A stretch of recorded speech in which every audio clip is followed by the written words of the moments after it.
नमस्कार मैत्रिणींनो, आज आपण मँगो बर्फी कशी बनवायची त्याचा व्हिडिओ पाहणार आहोत। त्यासाठी मी अर्धी वाटी बारीक रवा घेतलेला आहे आणि त्याच वाटीने 2 वाटी बेसन सुद्धा घेणार आहे। एका पॅन मध्ये अर्धी वाटी तूप टाकून घेतलेला आहे। त्यामध्ये अर्धी वाटी बारीक रवा टाकायचा। हा रवा चांगला भाजायचा।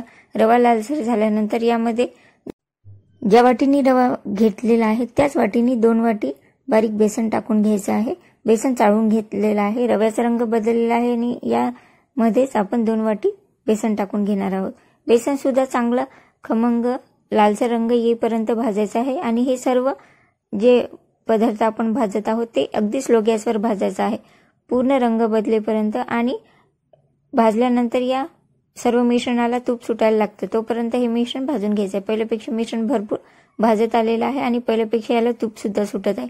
आता यामध्ये या बेसनाच्या वडीची चव वाढावी म्हणून किंचित चिमूटभर मीठ टाकून घेतलेलं आहे। मिश्रण पुन्हा एकदा चांगलं हलवून घेऊया। मिश्रण चांगलं मिक्स केल्यानंतर ज्या वाटीने आपण रवा घेतला त्याच वाटीने सपाट वाटी किंवा अर्धी वाटी मिल्क पावडर टाकून घ्यायचं आहे। हे सर्व मिश्रण पुन्हा एकजीव करून घ्यायचं आहे। मिश्रण चांगलं मिक्स केल्यानंतर यामध्ये आपण टाकण्यासाठी पाक बनवणार आहोत। त्यासाठी सपाट वाटी साखर घेतलेली आहे। एका भांड्यामध्ये सपाट वाटी साखर टाकून घेऊ। त्यामध्ये साखर भिजेल एवढी पाणी टाकून घ्यायचं आहे आणि याचा एकतारी पाक तयार करून घ्यायचा आहे। साखर चमच्याच्या साहाय्याने चांगला हलवून घ्यायची आहे आणि दुसरीकडे आपलं बेसन भाजणं सुरू आहे। ते बेसन भाजल्यानंतर गॅस बंद करू शकता। इकडे साखर विरघळलेली आहे आणि चमच्याच्या साहाय्याने जेव्हा शेवटचे थेंब पडायला लागते तेव्हा असा एकतारी पाक दिसायला लागतो। त्यावेळेस आपला पाक झाला असं आपण समजू शकतो। एकतारी पाक तयार झालेला आहे।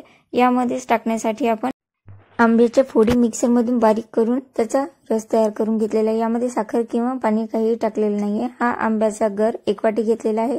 हा पाकामध्ये टाकून घेऊ। आवडत असल्यास तुम्ही पाकामध्ये वेलची किंवा केसर टाकू शकता। सर्व मिश्रण चांगलं मिक्स करून घेऊ आणि याला उकळी आल्यानंतर गॅस बंद करून घेऊ। अशा पद्धतीने आपला पाक तयार झालेला आहे। तयार झालेला पाक जे भाजलेलं गरम बेसन आहे त्यामध्ये टाकून घेऊ। भाजलेलं बेसन थंड झालं असेल तर गॅस सुरू करून थोडं गरम करून घ्यावा आणि त्यानंतर मग पाक टाकून हे सर्व मिश्रण चांगलं एकजीव करून घ्यायचं आहे।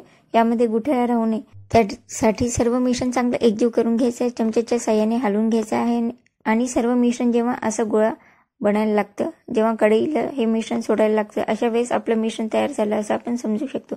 थोडंसं मिश्रणाचा गोळा बोटावर फिरून घ्यायचा। जेव्हा बोटाला हे मिश्रण चिटकत नसेल तेव्हा आपली वडी बनण्यासाठी हे मिश्रण तयार आहे असं आपण समजू शकतो। ताटामध्ये सर्व मिश्रण काढून घेतलेलं आहे।